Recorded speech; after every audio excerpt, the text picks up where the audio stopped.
Well, alrighty, how's everybody doing today? Today I want to say a few words about the Nikkor 28mm f3.5 wide-angle lens.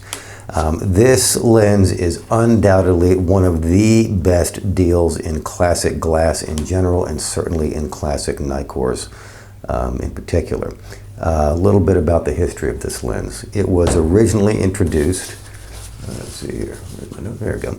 Introduced in March of 1960 as the Nikkor H Auto 2.8 centimeter f3.5.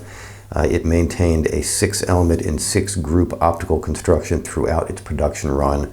The AIS version was discontinued in 1983. That is, this lens was introduced as a pre-AI version. It was then updated to AI and then AIS, all the while maintaining a 6-element and 6-group optical construction.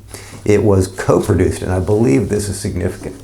It was co-produced alongside the AI version 7-element f2.8 from 1974 to 1981, and alongside the 8-element AIS version f2.8 from 1981 to 1983.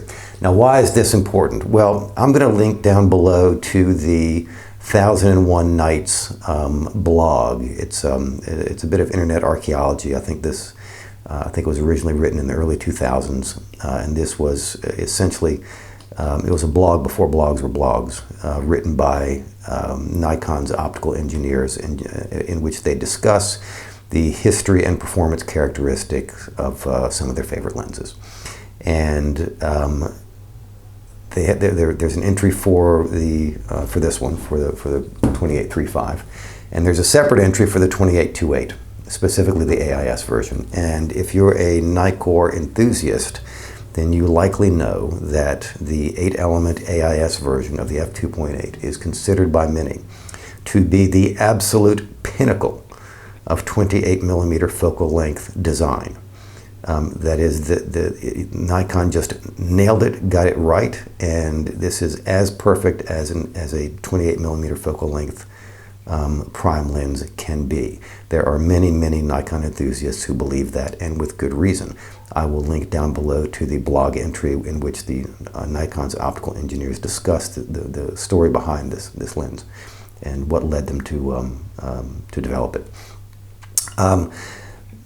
But the significance is this, that from 1974, with the introduction of the f2.8, through 1983, until it was discontinued, Nikon offered 3 28mm focal length lenses, or Nikkor. I'm not even going to talk about the Series E. The Series E is discussed in the blog post dealing with the 2.8. But during the period 1974 to 1983, if you wanted a Nikkor 28mm, you had your choice of this, or the f2.8 version, or the f2. And I've got the f2 version right here, which I picked up 15 years ago, back in the you can't give this stuff away days, when people were just dumping their manual focus gear for autofocus and digital. And I haven't used it very much, but anyway, it's sitting on a shelf nonetheless. So from 74 to 83, you could buy the f2 version, you could buy the f3.5 version, or the f2.8. Now, why is that significant? I believe it's significant because if the f2.8 were that much better than the 3.5, then they would have discontinued the 3.5. You don't need both.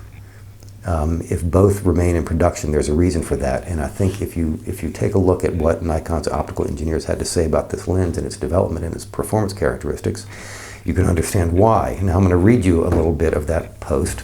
And I think it's worth paying attention to. I really don't think this is just self-serving promotional nonsense. I really believe that Nikon's optical engineers are serious people who believe in what they're doing and who are passionate about their work. In fact, that's why I collect classic Nikon glass. That's why many of us do, because of the engineers who were in charge of building this stuff back in the 60s and 70s and 80s. They were just serious as a heart attack about their work. They took pride in it, and they believed in it. And so I believe it is worth reading what they have to say. So the 1001 Nights blog entry number 12 reads as follows. This is just a partial quote. It's a rather lengthy entry. discussing the development, and then there's another section discussing the performance, and this is excerpted from the section discussing the performance of the lens. This lens, with an established reputation for its performance, does not yield to any existing lens. The performance, which clearly records the detail of a subject, has razor sharpness and power with the aperture fully open. The reputation of Nikkor lenses having sharp and crisp contrast may have been established by this lens. With the aperture fully open at f3.5, the entire frame from center to periphery is sharp, and the sharpness and uniformity increase with stopping down the aperture. However, because of sufficient contrast with the aperture fully open, the change in image rendition with respect to aperture is hardly noticeable. As a result, this lens is very easy to use, and I believe all of that is accurate. I think that's true. I believe that accurately represents one of the finest lenses that you can buy. In terms of quality for the money you spend, it is hard to beat this. This is a really tough one to beat. If your criteria is bang for the buck, how much optical quality can I get for my money, this is a tough lens to beat. And I take the position with this. I spoke about this a little bit when I discussed the 28mm f2.8, the pre-AI version. Just because the thing that comes later is better doesn't mean that the predecessor is no good. To say that this lens is not as great as Nikon's greatest 28mm lens, you're setting the bar pretty high. I mean, my attitude is this. If 28mm is your focal length, if you use 28 as your default go-to focal length, and that's where you do tons of work, and you find yourself using that particular focal length more than any other, then yeah, sure, maybe it's worth upgrading to the AIS version of the f2.8. That is that's the brass ring in terms of 28mm focal length lenses, in terms of sharpness, lack of distortion, contrast, and so forth. But if you only use the 28mm focal length occasionally, this is fine. I mean, and in fact, it's better than fine. It's a great lens. It's a phenomenal lens. Just because the AIS 2.8 is God's gift to 28mm lenses, it doesn't mean that there's anything wrong with this one. And if you are an occasional user of the 28mm focal length, this will do just beautifully. I'm absolutely thrilled with the results I get from this lens. It's never disappointed me. I will link down below to my Flickr album where I have, I don't know, about 50 or 60 images I shot with this, mostly film, a few digital. And see for yourself. If you're a classic collector and the 28mm focal length is something you use occasionally, get one of these. You can't go wrong. You just can't. On the other hand, if 28 is where you spend all your time and that's your favorite focal length and that's what you use, yeah, sure.